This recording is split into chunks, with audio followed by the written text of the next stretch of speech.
Selamat datang di Replik, Resensi Publik. BEM Fakultas Hukum UPN Veteran Jakarta. Selamat pagi, selamat siang, selamat sore, dan selamat malam untuk semua pendengar setiap podcast, Spotify, dan penonton setia YouTube channel BEM Fakultas Hukum UPN Veteran Jakarta. Pada replik kali ini, kita akan membahas film Tanah Moyangku. Sebelum memulai, izinkan saya memperkenalkan diri saya terlebih dahulu. Perkenalkan, nama saya Nazarani Sanurrahma, biasa dipanggil Nazara, dan rekan Saya Doni Januardi Ismi, biasa dipanggil Doni, dari Departemen Kajian Strategis BEM Fakultas Hukum UPN Veteran Jakarta. Oke, replik kali ini sangat menarik nih. Kenapa emangnya? Karena kita akan mengangkat film yang sedang terjadi di sekitar kita, namun selalu diacuhkan karena banyaknya permasalahan, yaitu film Tanah Moyangku. Film ini menceritakan tentang perjuangan masyarakat adat di Indonesia dalam mempertahankan tanah leluhur mereka, seperti dari eksploitasi dan perampasan lahan. Film ini menyoroti konflik agraria, ketidakadilan struktural, serta ketahanan budaya masyarakat adat di tengah arus kapitalisme dan kebijakan yang tidak berpihak. Di replik kali ini, tentunya nggak cuma kami berdua nih teman-teman. Kami ditemani oleh narasumber kita, Siapa nih? yaitu Bang Romes. Oh iya, sebelumnya kami memanggil Bang Romes apa nih? Apa Bang, Mas, atau Kak? Abang aja udah. Oh, Abang. Bung juga boleh. Oke. Mungkin Bang Romes bisa memperkenalkan dirinya terlebih dahulu supaya teman-teman Spotify dan YouTube channel bisa tahu Bang Romes Ya. lebih dekat. Halo, saya Romes Irawan Putra. Latar belakang studi saya Magister Hukum. Saya saat ini bekerja di Pantau Gambut sebagai Engagement and Outreach Manager. Dan tentu hubungan dengan permasalahan tanah, sumber daya alam itu menjadi salah satu kajian saya dan sangat relevan dengan acara hari ini. Oke, gimana kabarnya Bang Romes hari ini? Wah, luar biasa. Alhamdulillah luar biasa. Kalau Bang Romes sekarang kesibukannya akhir-akhirnya apa aja tuh? Ya, kalau saya lebih ke traveling ya, karena kami bekerja di 9 provinsi, jadi salah satu tugas saya itu adalah keliling. Wow. Berarti sambil kerja sambil jalan-jalan ya? Oke, kalau boleh tahu, Bang Romes kan dari Pantau Gambut ya? Ya. Kira-kira Pantau Gambut tuh sedang mengawal isu apa nih sekarang-sekarang ini? Ya, kalau kita masih isunya soal deforestasi ya, dan PSN, terutama yang food estate, dan yang sekarang lagi hangat itu di PSN Merauke ya, food estate. Nah, itu sedang kita kawal juga. Ya. Dan tentu di 9 provinsi itu dinamikanya beda-beda dan apalagi tipologinya juga berbeda-beda. Nah, ini jadi ruang baru untuk juga kita kawal untuk kedepannya. Menarik ya Mas ya. Intinya tetap semangat dan semoga Pantau Gambut diberikan kelancaran dalam melancarkan Ya, tugasnya. amin. Oke, mungkin nggak perlu lama-lama lagi ya. Izinkan kami untuk membacakan sinopsis mengenai film Tanah Moyangku. Oke, Tanah Moyangku adalah film dokumenter yang menggambarkan perjuangan masyarakat adat dalam mempertahankan tanah leluhur mereka dari ancaman eksploitasi dan perampasan lahan.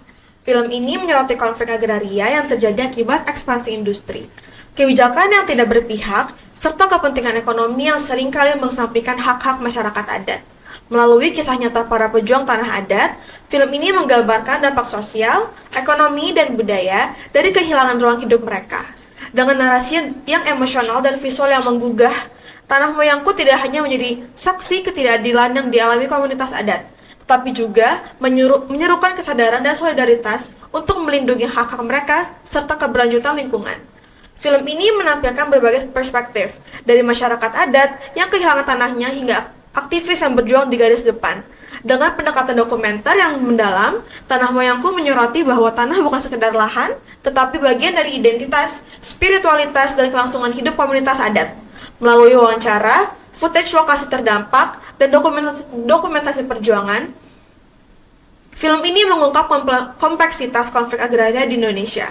Selain menyoroti ketidakadilan, Tanah Moyangku juga menampilkan perlawanan komunitas adat, advokasi hukum, dan solidaritas yang berkembang, menjadi seruan untuk mendukung perjuangan mereka demi keadilan dan kelestarian lingkungan. Nah, itu dia kira-kira sinopsis singkat dari film Tanah Moyangku. Buat teman-teman yang penasaran dengan isi full filmnya, bisa nonton di platform kalian tersendiri ya. Jadi itu adalah gambaran sedikit sinopsis dari film Tanah Moyangku. Nah, kalau menurut Bang Romes sendiri nih, bagaimana nih terkait film Tanah Moyangku ini? Film ini kan nggak hanya mengangkat tentang perjuangan masyarakat adat dalam mempertahankan tanah dan budaya mereka kan, melainkan juga sejarah tentang konflik antara tradisi dan modernisasi, serta pentingnya menjaga hubungan dengan alam dan leluhur. Kalau menurut Bang Romes, dari sinopsis yang tadi udah aku jelasin dan setelah Bang Romes nonton film ini, kira-kira menurut Bang Romes tanggapannya gimana terkait film ini? Ya, persoalan konflik ini ya sudah lama terjadi, tidak hanya dalam film Tanah Moyangku ini. Minimal 20 tahun terakhir itu konflik itu selalu berulang. Karena substansi penyelesaian itu tidak pernah ada ya dari pemerintah. Dan lalu jika kita tarik ke belakang, misalnya kenapa situasi ini terjadi, tentu ini ada hubungan erat dengan peraturan perundang-undangan ya. Dari 1870 kita mengenal agraris wet misalnya, dan itu ada asas domain verklaring. Nah, sebuah pernyataan domain atau wilayah, sudah kalau tidak ada surat menyuratnya, yaitu dikuasai oleh negara. Nah, dan itu yang terjadi sampai sekarang. Walaupun misalnya UU PA di pasal 2-nya negara itu hanya menguasai, tidak memiliki. Dan kalau kita konteksnya masyarakat adat di pasal 3-nya jelas ada pengakuan masyarakat adatnya. Tapi kenapa setiap ada izin atau kita tidak punya fakta real atas tanah itu, maka itu bukan hak milik kita. Maka bisa diberikan izin di atasnya atau bisa diambil alih oleh pemerintah untuk dikuasai. Dan fenomena ini sepertinya akan terus berlanjut ya, karena tidak ada alternatif alternatif penyelesaian konfliknya yang secara substansi menjawab persoalan-persoalan soal hak adat, ya tadi yang soal identitas, entitas dan wilayah itu kan menjadi hal yang utama bagi si pemegang hak tadi sebagai masyarakat adat. Nah, ini yang nggak diberikan oleh negara. Padahal peraturan perundangannya jelas itu mengacu kepada menguasai itu tidak dikuasai, memang dikuasai oleh negara tapi tidak dimiliki oleh negara. Nah, artinya ada tugas negara sebenarnya untuk melakukan turunan peraturan perundang-undangannya untuk melakukan inventarisasi masyarakat-masyarakat adat atau tanah-tanah lokal yang memang sudah di situ ada ekonomi sosial budaya yang sudah tercipta dari berdasarkan hak asal-usul mereka, gitu menurut saya. Dari yang kita tonton film ini, nunjukin gimana panjangnya konflik agraria di Indonesia. Setelah nonton film ini, menurut Bang Romes, gimana sih hubungan antara kolonialisme dulu dan masalah agraria sekarang? Apa Bang Romes jadi lebih ngerti itu gimana dampak sejarah tersebut ke kondisi kita sekarang? Ya, sangat berdampak. Dan masih sampai azas domain verklaring itu masih dilaksanakan oleh pemerintah karena perspektif ya dan political will tentunya.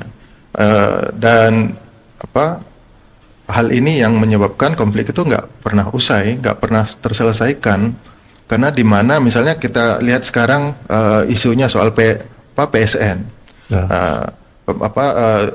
strategis nasional.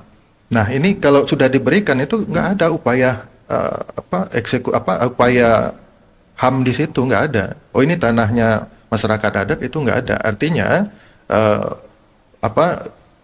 undang-undang agraris wet itu berhubungan dengan rencana yang ada di pemerintah sekarang. Artinya perspektif pemerintah itu nggak berubah. Termasuk juga kalau kita hubungkan dengan walaupun agraris wetnya selesai, kemudian dulu ada terakhir itu tanam paksa, dan lalu kita merdeka dan ada UPA, Undang-Undang Pokok Agraria 560. Nah, terus ini di pasal 1, 2 itu dan 3 itu jelas ya, itu udah clear itu di situ. Tapi kenapa pemerintah masih melaksanakan kerja-kerja domain verklaring itu? Nah, ini yang artinya berhubungan erat antara kolonial dengan situasi yang sekarang. Belum ada perbedaan karena perspektifnya pemerintah bagaimana bisa menguasai untuk kesejahteraan rakyat, itu benar ya. Tapi kan tidak memiliki. Nah, artinya ada hak asal usul yang harus dihargai, dihormati. Nah, di hukum agraria kan harus begitu ya, harus ada penghormatan terhadap masyarakat adat dan lain-lain, karena historis dari hukum itu sendiri berdasarkan hukum adat, sanksi-sanksi adat yang berlaku di zaman dulu gitu. Nah, kolonial itu kan hukum barat yang terpisah dari hukum adat. Dan juga hukum kerajaan itu terpisah. Nah, ini yang disatu padukan melalui Undang-Undang Dasar. Nah, bagaimana menurunkan Undang-Undang Dasar ini perspektifnya sehingga ini tidak ada bumbu-bumbu kolonial itu masuk lagi ke zaman atau era sekarang. Tapi faktanya ini terjadi lagi dan tetap terjadi, terus terjadi gitu. Walaupun ada UU PA yang dimana kita negara tuanya menguasai bukan memiliki, tapi negara sendiri masih memakai cara kolonial Oke, gitu. berarti kan dari yang udah kita tonton di film ini, Gitu, baca. oke. Dalam film Tanah Moyangku, kita melihat ketegangan antara generasi tua dan muda dalam memutuskan apakah tanah moyang mereka harus dijual untuk dipertahankan.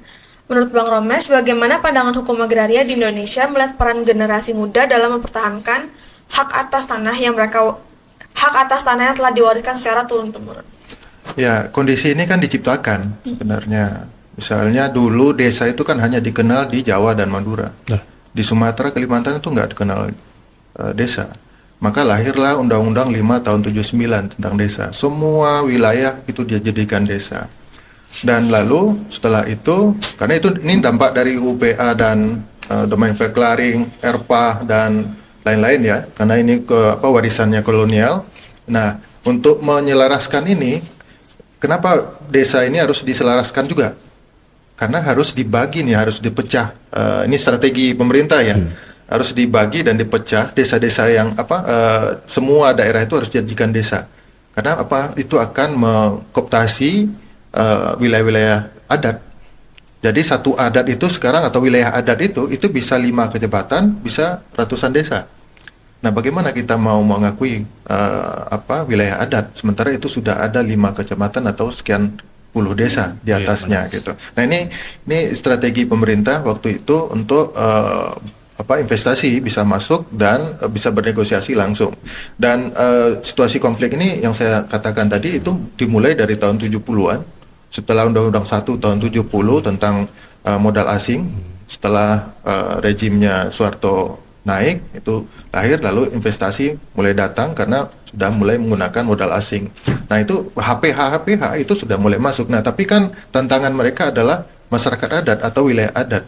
Nggak bisa diambil secara langsung ya. Bagaimana caranya? Makanya lahirlah Undang-Undang 5 tahun 79 tentang desa. Semua harus dijadikan desa. Nah, situ mulai konflik itu mulai terjadi dan akhirnya yang tua-tua ini atau yang tokoh-tokoh ini akhirnya pada tahun 90-an karena desa sudah definitif, maka mereka membuat SKT.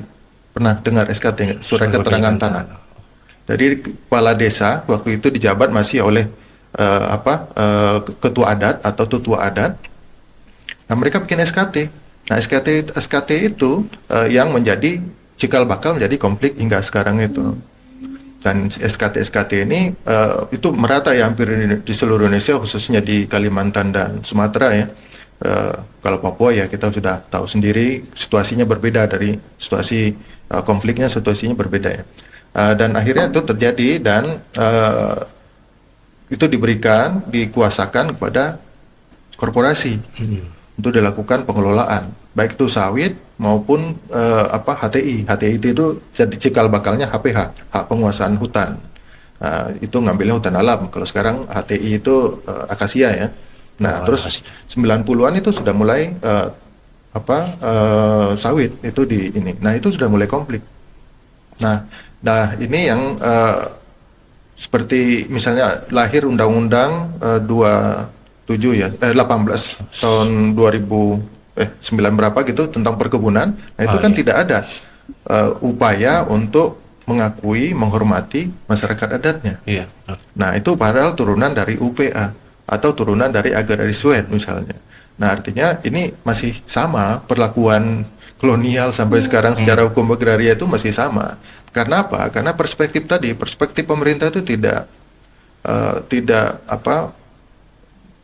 sesuai dengan keadaan Pancasila. Kalau Pancasila kan keadilan sosial bagi seluruh. Keadilannya seperti apa? Nah, ini baru pada tahap bagaimana investasi bisa masuk, ekonomi bisa kuat, dan akhirnya kita bisa BLT bisa ngasih BLT. Nah, ini kan bukan konsep Indonesia sebenarnya gitu.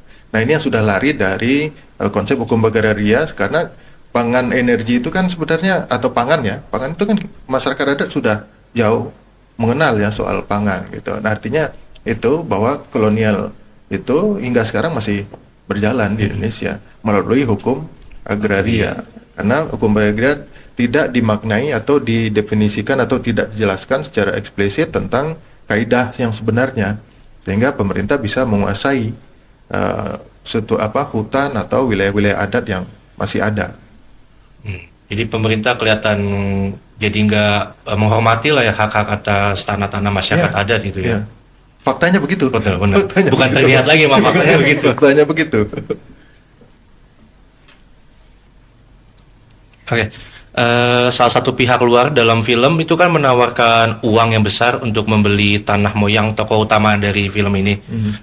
Namun keluarga tokoh utama itu merasa tanah itu bukan merupakan sumber ekonominya, tapi juga bagian dari identitas di mana dia lahir, di mana dia tinggal. Menurut Bang Romes, gimana sih hukum agraria itu harus mempertimbangkan aspek kultural dan emosional dalam penentuan hak atas tanahnya? Ya, kalau masyarakat adat kan batas wilayahnya itu alam ya. Iya. Alam, dan mereka itu tadi identitas, entitas, dan wilayah itu satu rangkaian di dalam masyarakat adat. Ketika itu terjadi penjualan, itu maka di dalam, kembali lagi ke hukum agraria tadi, kenapa hanya bisa dikuasai, tidak bisa dimiliki? Nah, itu ada kultur, ada budaya yang tidak bisa diambil dari situ. Maka hanya boleh dikuasai, nggak boleh dimiliki. Tapi kan dalam faktanya sekarang semuanya merasa dimiliki kan. Iya. Warga masuk ya kayak di film itu, warga masuk udah Brimob, BKO-nya udah siap tempur itu untuk memberangus gitu. Artinya, nah itu kan sudah terlihat ya. Nah, terus saya punya pengalaman pribadi sebenarnya soal konflik ini di tahun 95-an. Saya masih SMP saat itu, masih kecil ya. Iya. Di kampung saya itu masyarakat adat kenegerian, masyarakat salah satu masyarakat di daerah Riau di sana sedang berkonflik dengan satu perusahaan perusahaan anaknya presiden waktu itu. Zaman itu memiliki luasan 24.000 hektar untuk sawit ya tahun 95. Nah, jadi salah satu cara untuk mengambil alih lahan itu, satu itu intimidasinya dengan pistol waktu itu. Itu ini fakta ya. Tapi nggak ada dokumentasinya waktu itu. Dan yang kedua itu parang ya. Yang ketiga baru duit. Nah, di sini saya merasakan bahwa situasi konflik ini sudah terjadi dari tahun 90-an itu. Di tempat saya itu 95. Nah, ketika dan itu ya banyak teman-teman saya juga yang dimutilasi, yang walaupun kasusnya nggak naik ya, dan masuk karung, dibuang di sungai gitu, itu terjadi di tahun 95 itu. Nah, dan situasi itu menjadikan hukum agraria itu tidak berarti, karena tidak sampai ke lapangan. Kami masyarakat adat itu harus karena nggak ngerti kan, nggak ada informasi bagaimana suatu izin itu masuk, terus sejauh mana mereka bisa menguasai. Sementara kami punya hukum adat nih, orang masuk itu harus harus minta izin, harus kami berikan izinnya, dan harus ada ritual adatnya. Nah, dan mereka hanya boleh menguasai, tidak boleh memiliki, dan mereka harus bayar fee. Semacam fee ya, itu apakah per bulan atau per tahun. Dan terus ada ritual-ritual adat, dan kerja-kerja mereka itu harus sesuai dengan hukum adat.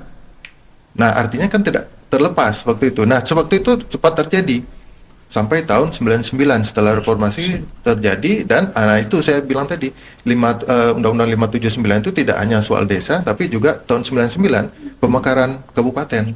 Oh, pemekaran. Nah, akhirnya kuasa dari adat itu jadi terkebiri. Betul. Nah, maka yang situasi yang disampaikan tadi bahwa jika sudah informasi satu yang tidak didapatkan oleh yang muda-muda sekarang, jual beli itu sudah menjadi transaksi yang umum. Dan makanya terjadi pro dan kontra dalam masyarakat itu sendiri. Nah, kita tidak bisa menepis itu ya, mengabaikan itu, karena itu akan terjadi. Kelompok-kelompok di masyarakat itu akan diciptakan. Nah, ini strategi kontra intelijen tuh main itu di sana gitu. Karena saya orang lapangan yaitu saya bilang tadi kalau di lapangan itu dari 95 itu sudah mulai belajar ya soal ataupun otodidak gitu. Baca-baca buku gue Cepara yang manifesto dan lain-lain, belajar ini kok bisa begini gitu. Karena kan konsep sistem pemerintahan kita, negara kita kan menganut semua ya. Komunis juga, sosialis juga gitu ya. Dan implementasinya ya. Implementasi. Pelajari dan akhirnya kok bisa begini, kok nggak ada penyelesaian. Nah, di ujungnya adalah penyelesaian nggak ada. Mau dibawa kemana? Kalah. Kenapa? Bukti tanah kita itu nggak ada. Iya. Bukti karena adat kan lisan ya. Betul. Jarang yang tertulis kecuali yang Kertagama atau kerajaan-kerajaan itu mungkin tertulis. Nah, itu pun sudah mulai habis ya. Nah, ini yang yang selalu kalah masyarakat adat atau konflik itu tetap terjadi ya seperti itu. Gitu kira-kira. Oke. Berarti dari dulu tuh sebenarnya isunya tuh sebenarnya selalu terus mengulang Iya, gitu ya sampai terus sekarang mengulang. ya. Sama kayak HGU itu kan ya Aku titisannya atau warisannya kolonial juga HGU. Nah, terus maka dikenal dengan ERPA, tanah terlantar. Nah, tanah terlantar dikuasai oleh negara, sama kayak di Lampung yang konflik mungkin pernah dengar juga yang ada sekian orang meninggal yang perang dengan Brimob. Oh, iya. Nah, itu kan masih HGU-nya Belanda. Nah, itu salah satu yang belum selesai oleh negara untuk melakukan inventarisasi, mengembalikan ke nasionalismenya tanah-tanah rakyat itu belum selesai. Tapi itu kan sudah dikuasai oleh misalnya kalau sawit PTPN ya misalnya. Nah, itu yang menyebabkan kenapa konflik itu masih terjadi ya, situasi hukumnya, kemudian perspektif penguasaannya itu yang dominan sehingga konflik itu jarang bisa terselesaikan. Oke, balik lagi ke soal film. Di film ini kan Tanah Moyang memiliki nilai yang sangat besar bagi keluarga, mau itu secara emosional ataupun secara hukum. Terus kalau misalkan menurut Bang Rama sendiri, hukum agraria tuh dapat melindungi tanah yang memiliki nilai emosional ini, apalagi jika itu menjadi bagian dari identitas keluarga atau masyarakat adat. Bagaimana sih film ini menggambarkan masalah hukum agraria seperti sekata tanah atau klaim ganda, dan menurut hukum yang ada, apa solusi yang bisa membantu menyelesaikan masalah yang dari tadi pun terus berulang-ulang gitu sampai sekarang belum ada titik untuk bisa mengembalikan masalah ini supaya berakhir gitu. Ya, kalau hukum agraria sudah bagus sebenarnya, tapi implementasi atau turunan dari juklak-juknis peraturan itu kan belum clear ya. Yeah. Nah, maka itu masih terjadi. Nah, juga hukum agraria sebenarnya nggak bisa disalahkan dalam konteks kita bernegara ya. Tinggal bagaimana pemimpin negaranya atau pelaksana negaranya itu memaknai dengan baik dan benar, menyatukan filosofi Groundslahnya dengan norma-norma yang sudah diciptakan, sehingga memunculkan peraturan-peraturan yang memaknai atau mendefinisikan kaidah-kaidah yang ada di dalam norma-norma secara spesifiknya hukum agraria itu secara baik gitu. Nah, ini kan sudah berbeda yang ditafsirkan, maka ini akan sulit untuk jika perspektifnya sudah berbeda. Nah, jika penyelesaiannya yang terjadi, saya dulu juga di 2009 itu expert di resolusi konflik. Jadi ada model ini pengalaman saja ya. Ini bisa digunakan atau tidak ya. Model mediasi alternatif dispute resolution itu bisa digunakan. Tapi catatannya begini, dari beberapa kasus yang saya ikuti, kita juga kurang melakukan menganalisa konfliknya seperti apa. Terus wilayah adat itu sudah dipetakan atau belum? Karena ini kan tugas anak-anak muda nih sebenarnya untuk melakukan itu ya, kritis terhadap situasi itu. Kalau yang tetua atau tokoh-tokoh di kampung itu ya mengetahui simbol-simbol sejarahnya, tanahnya batasnya dari mana ke mana, wilayahnya, sungainya apa dan lain-lain itu. Nah, itu menjadi alat sebenarnya untuk bisa mencari sebuah penyelesaian atau resolusi. Tetap ada, kalau resolusi konflik itu kan ada litigasi dan litigasi ya. Nah, di 2009 itu saya coba di non litigasi, dan hampir ada 10 ya, bukan hampir ya, ada 10 konflik yang bisa dibantu untuk menyelesaikan. Tapi ini tidak menjawab substansi ya, karena mediasi kan modelnya adalah kue itu tidak akan dibagi rata. Nah, ini modelnya mediasi karena di dalamnya ada negosiasi kan. Tapi yang paling penting adalah bagaimana si pihak lawan atau si korporasi itu mengakui ini yang mereka tempati ini adalah, ini substansinya ya, wilayah adat. Walaupun penyelesaian itu tidak substansif. Misalnya yang diklaim itu 4.000 hektar, paling yang selesai 1.000 atau 2.000 hektar. Nah, itu konflik lagi tuh. Konflik lagi maksudnya adalah kami nggak bisa nih ngasih 2.000, kami hanya bisa 1.000 dan 1.000-nya kami kasih duit ya. Nah, itu konflik lagi nih. Itu artinya tidak bisa selesai secara substansi gitu. Tapi secara pengakuan adatnya itu berhasil gitu. Si perusahaannya mengakui, oh ya kalau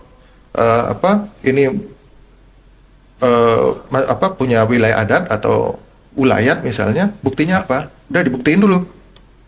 Sampai ada peneliti dari Belanda dan lain-lain, itu berhasil.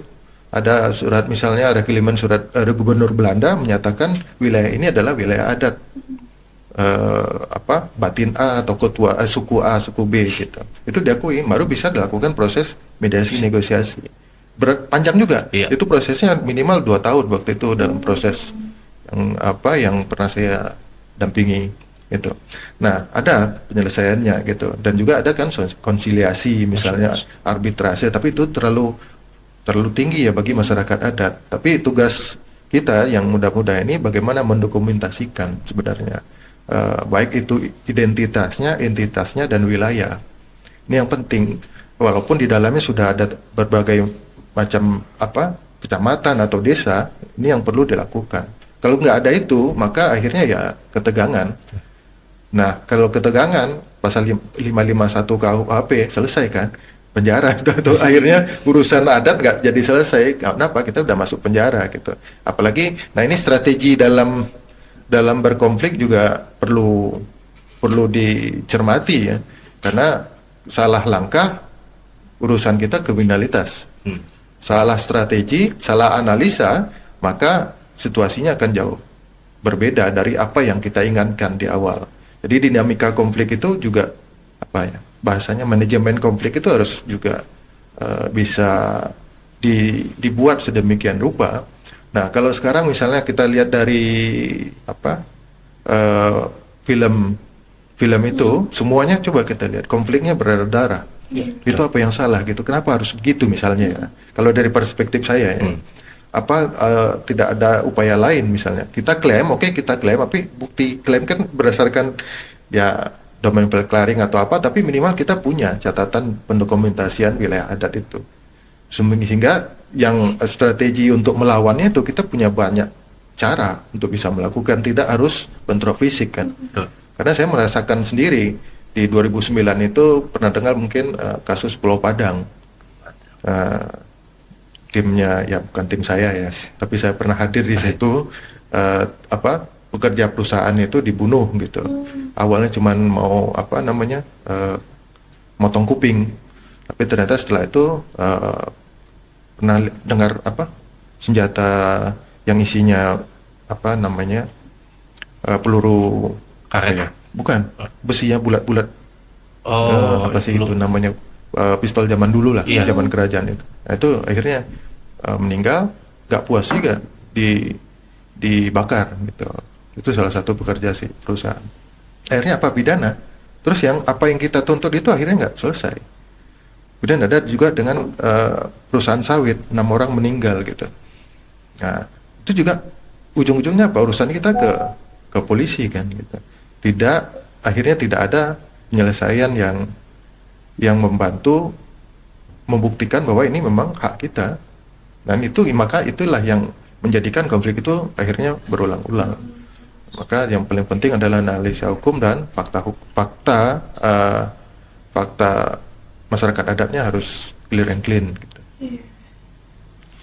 Nah, Bang, ketika tokoh utama ini mengetahui nih bahwa sertifikat tanah mereka ini bermasalah, kan hal ini menyebabkan ketidakpastian dan kekhawatiran ya. Bagaimana Bang Romes melihat tantangan hukum agraria yang ada terkait dengan sertifikat tanah yang bermasalah, dan apa solusinya gitu untuk yang bisa diterapkan untuk melindungi hak-hak mereka gitu? Ya, kalau sertifikat tanah itu tadi ya kan udah di desa pemekaran desa ya, Iya. atau semua wilayah di Indonesia harus jadikan desa. Akhirnya muncul sertifikat. Nah, ini kan sebenarnya sudah tidak boleh ya dalam hukum agraria gitu. Nah, mestinya perlu inventarisasi dan identifikasi masyarakat adatnya, sehingga tanah itu nggak boleh disertifikasi. Tanah adat itu nggak boleh disertifikasi. Itu sudah jelas itu gitu. Mulai dari 18B sampai ke peraturan kehutanan, misalnya undang-undang kehutanan itu kan sudah diakui masyarakat adat itu. Tapi kenapa di zaman itu semua wilayah itu harus disertifikasi? Sekarang muncul periode yang lalu ya, misalnya ada tanah objek reforma agraria, ada sertifikasi komunal dan lain. Itu kan tidak menjawab. Jadi tidak ada solusi dalam itu. Nah, yang jika tapi ini angan-angan ya. Semoga ini nggak tahu ya periode apa solusinya dalam itu ya inventarisasi. Akui warga masyarakat adat itu. Silakan setelah itu mau ada sertifikasi tapi di profilnya menyatakan tanah yang disertifikasi ini adalah wilayah adat A misalnya. Nah, itu clear tuh di situ gitu.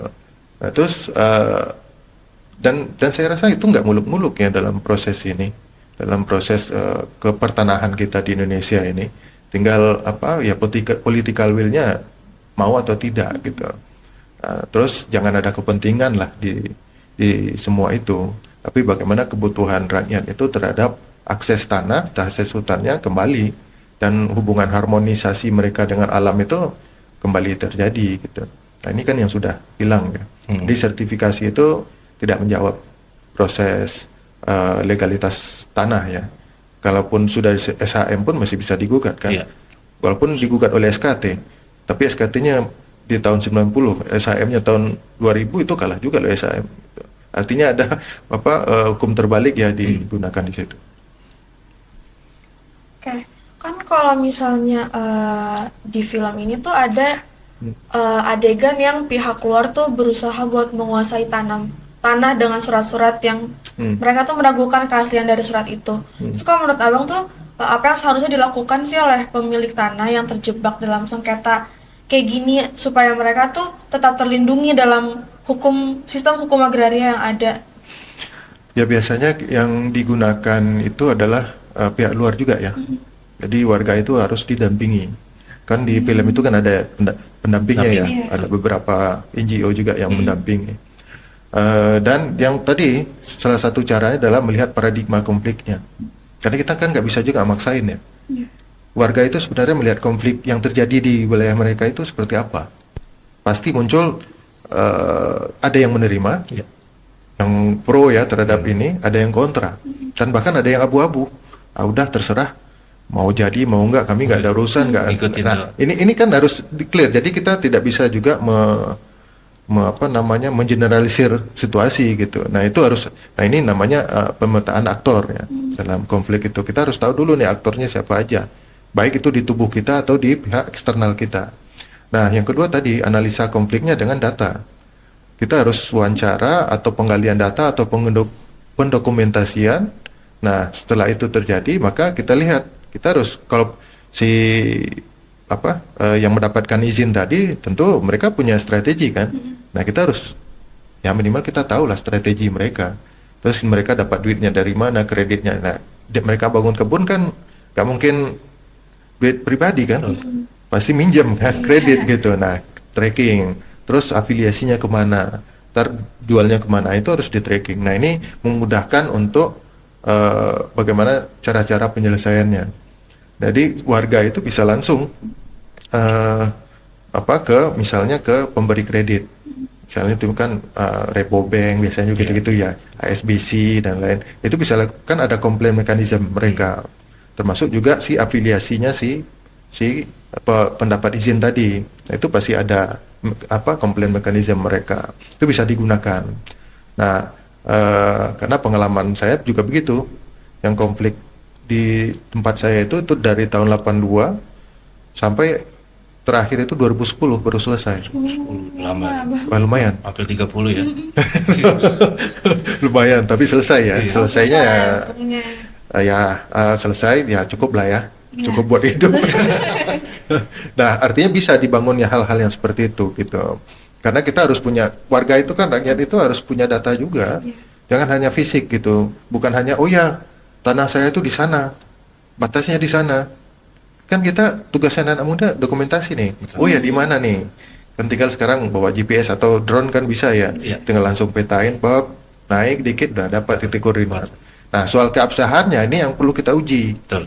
Nah, dalam komplain mekanisme tadi itu punya upaya uji di situ. Nah, benar nggak apa yang menjadi fakta kita? Nah, hak asal usulnya di mana nih? Siapa yang menyatakan ini tanah adat A, B, C, D? Nah, ini bisa ketemu tuh di situ. Dan kalaupun kita bohong, ketahuan juga di situ, gitu. Jadi ada pola sebenarnya yang bisa dilakukan ya, walaupun itu misalnya di luar hukum ya, di luar hukum agraria gitu. Ya, gitu. Nah, dalam film ini kan nunjukin tuh bahwa tokoh utamanya itu menghadapi prosedur yang rumit gitu kalau ketika mencoba mencari solusi di BPN. Pendapat Bang Romes gimana sih mengenai prosedur birokrasi yang dalam pengurusan hak tanah ini yang terlalu berbelit-belit gitu, jadi susah, jadi ribet gitu orang-orang buat ngurusinnya. Nah, terus apa langkah yang harus dilakukan gitu untuk memperbaikinya? Ya, kalau soal rumit di pemerintahan kan ya sudah gitu ya. Iya. Saya kemarin ngurus apa ya namanya surat roya, Betul. bebas dari hutang gitu, Oh. SHM ya. Iya. Nah, terus kan harus balik ke apa namanya sekarang ESHM itu Elektronik. SHM elektronik itu harus begitu. Nah, itu prosesnya seberapa coba? Padahal cuman hapus sama tanda tangan 10 hari. Ini upaya bagaimana dalam 10 hari itu ada upaya-upaya pendekatan personal agar ini segera cepat selesai. Ini sudah main-mainan lah ya. Nah, dalam proses ini kita saya berpengalaman juga sampai mengajukan komplain ke KIP, Komisi Informasi Publik misalnya. Itu di sidang yang akhirnya bahwa ini kewenangannya ada di BPN. BPN nggak bisa ngasih dalam proses yang rumit di BPN itu.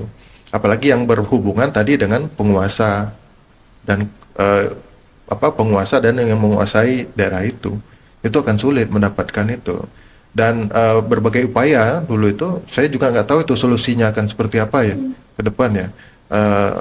Tapi minimal ada political will lah. Misalnya kalau di kabupaten atau di provinsi itu dibuka saja gitu. Karena portal-portal informasi ini kan nggak terbuka luas ya buat kita untuk kita mendapatkan data. Apalagi kita minta nih, contohnya kami minta data ke KLHK misalnya, ya masih zaman KLHK ya. Iya.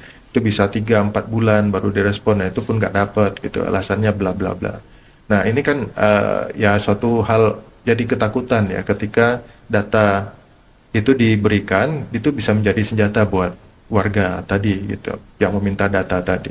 Nah ini kan jadi kepentingannya jadi terhambat ya oleh data-data itu. Nah itu saya rasa yang menghambat situasi itu. Dan solusinya ya apa ya, perombakan kali ya. Perombakan. Benar-benar harus dirombak. Gitu. Oke. Kalau balik lagi ke film, keluarga tokoh itu kan keluarga tokoh utama ya, berusaha mengumpulkan bukti-bukti mengenai hak atas tanah yang diwariskan oleh moyangnya mereka.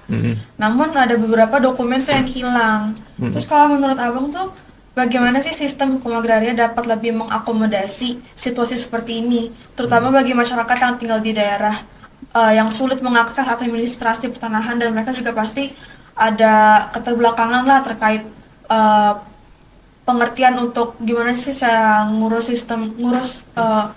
surat-surat ini tuh kayak gimana gitu.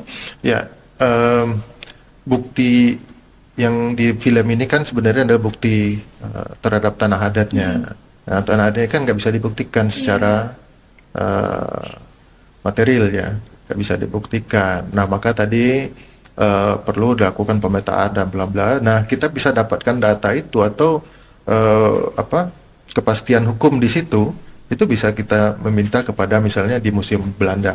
Karena pengalaman saya pernah dapat beberapa kali itu surat pernyataan yang pengakuannya tentang masyarakat desa masyarakat masyarakat adat A itu diakui ini petanya, tinggal kita sinkronis peta yang kita bikin di lapangan dengan dokumen yang diberikan oleh museum tadi.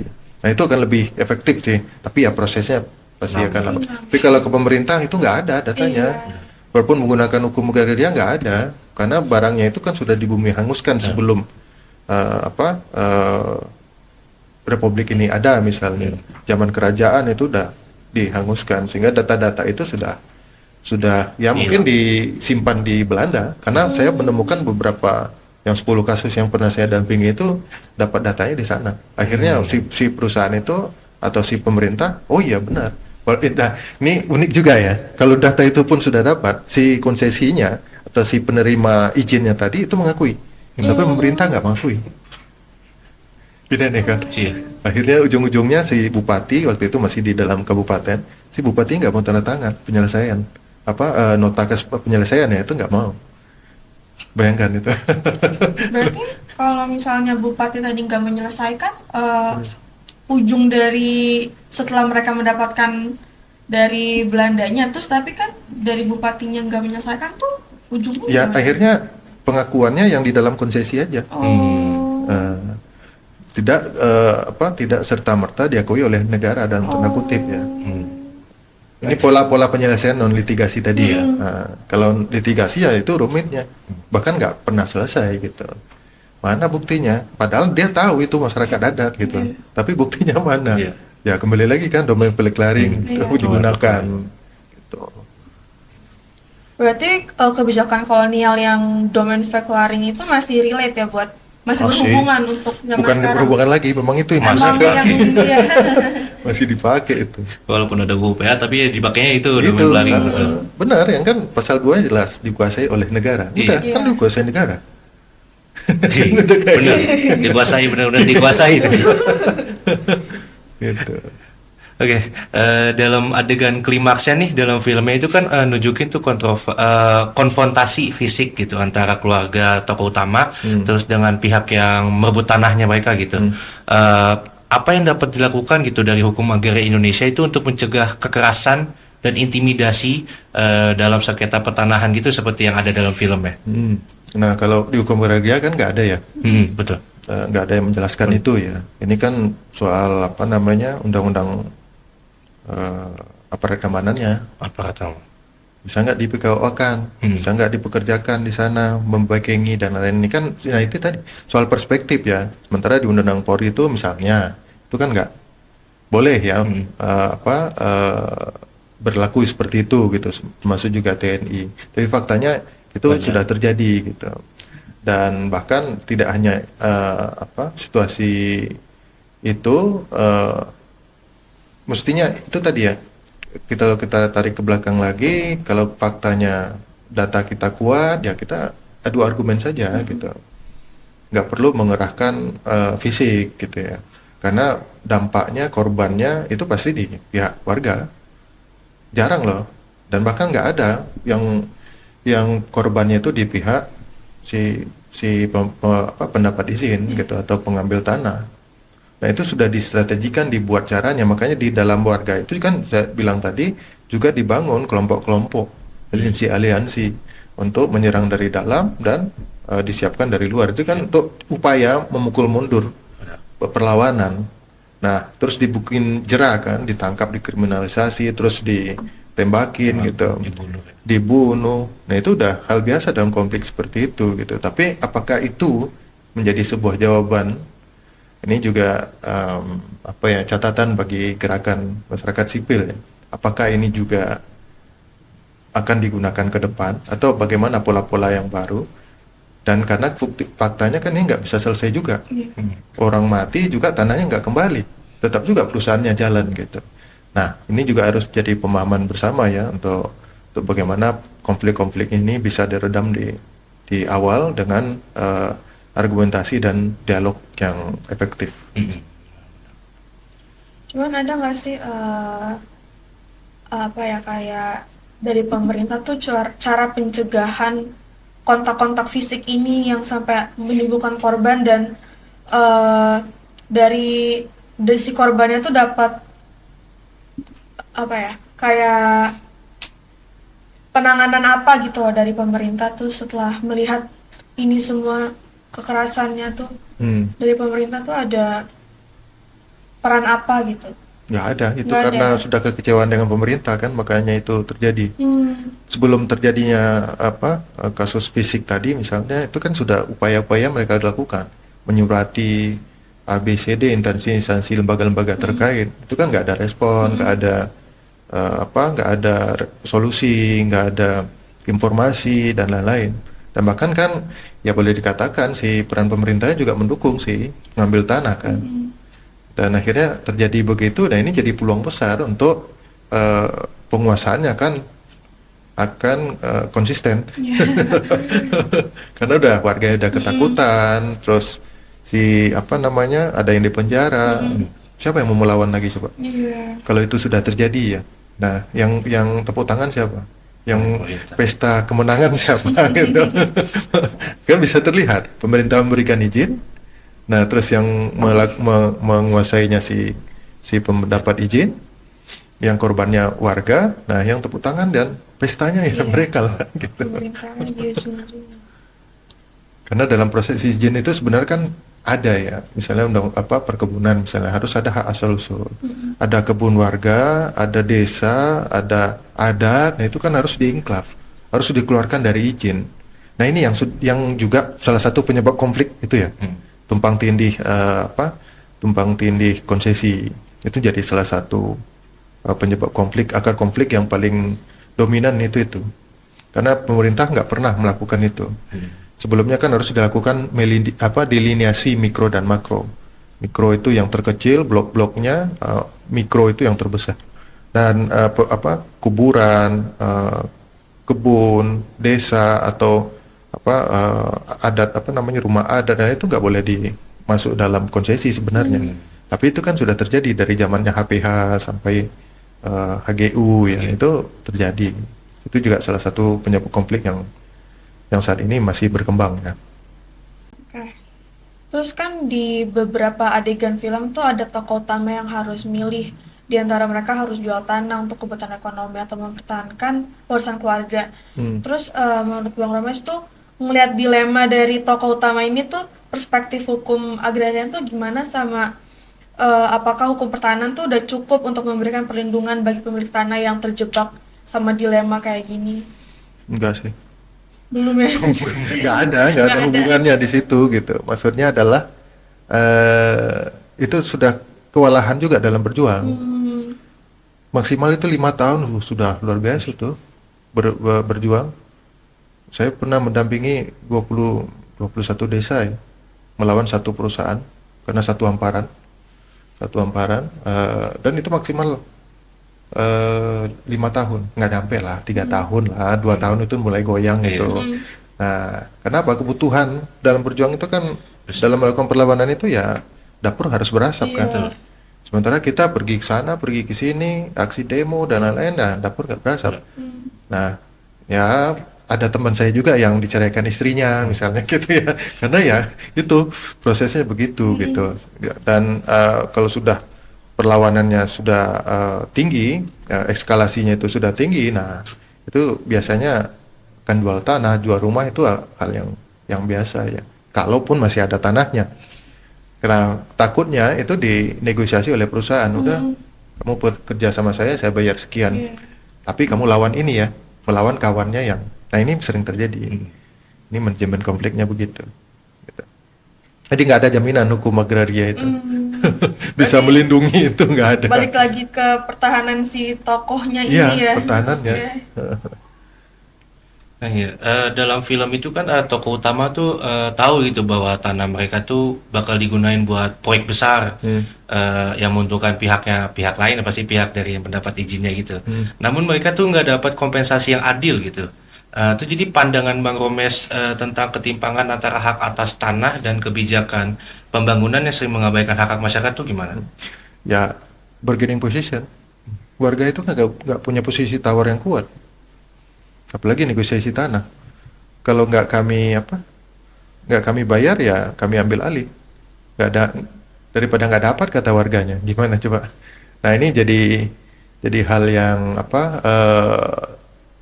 harus dikuatkan sebenarnya dalam posisi.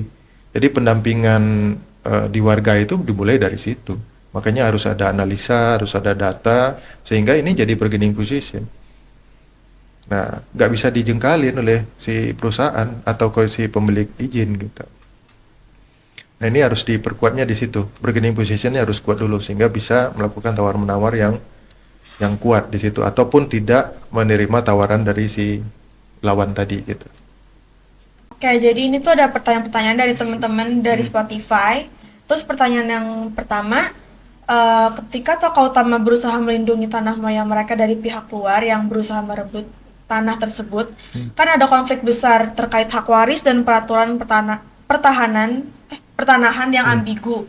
Terus bagaimana menurut Bang Romes seharusnya sistem hukum agraria tuh menangani sengketa tanah yang melibatkan klaim warisan keluarga dan perbedaan antara hukum adat dan hukum negara? Ya itu tadi harus ada turunan dari UPA itu secara eksplisit. UPA itu kan secara norma ya, normanya udah clear nih gitu. Tapi bagaimana implementasi di lapangannya? Nah implementasi kan akhirnya dua sektor kan, perkebunan dan kehutanan. Nah, itu kan bukan menjawab si UPA gitu.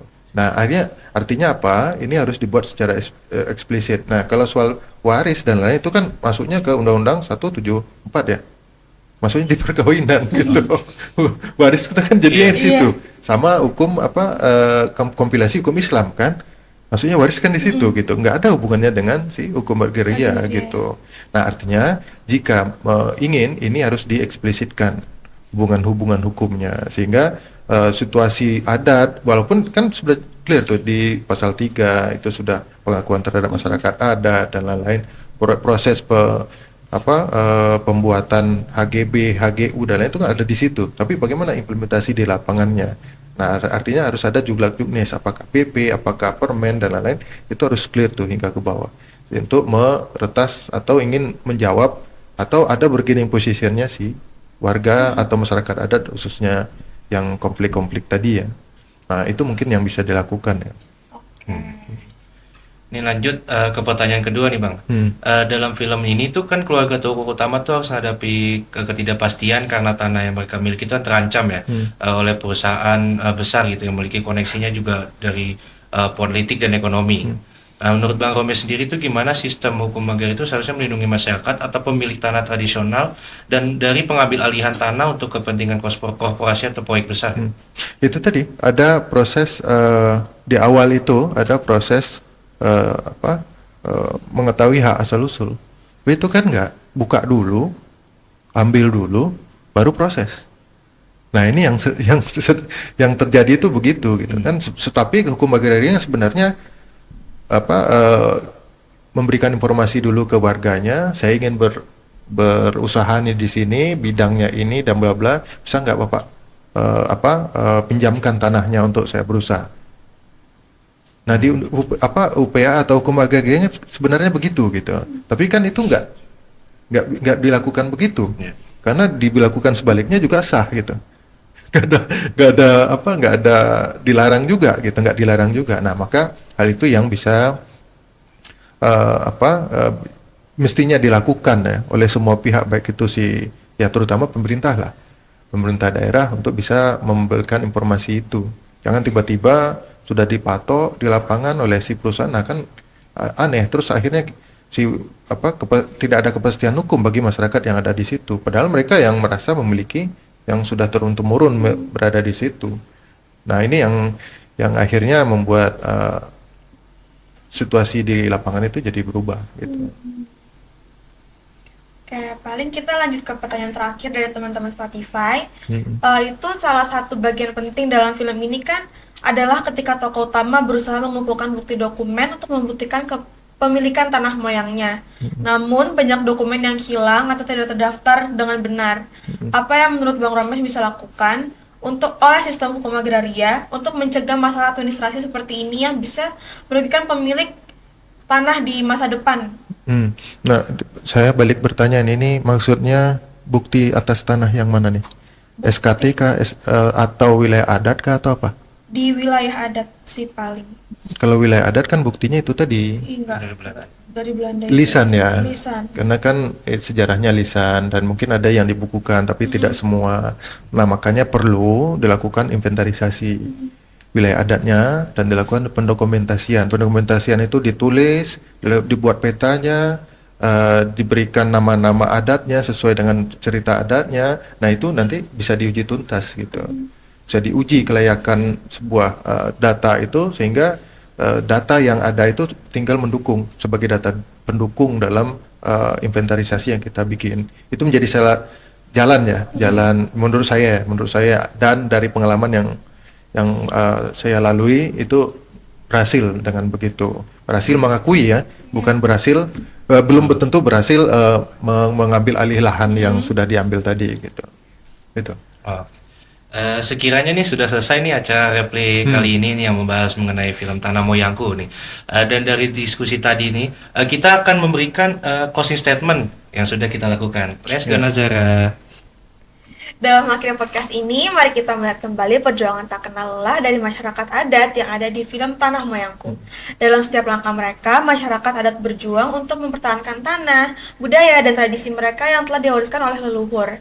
Mereka menghadapi tantangan besar dari modernisasi dan eksploitasi alam, namun tetap teguh dalam menjaga nilai-nilai kearifan lokal dan hubungan mereka dengan alam.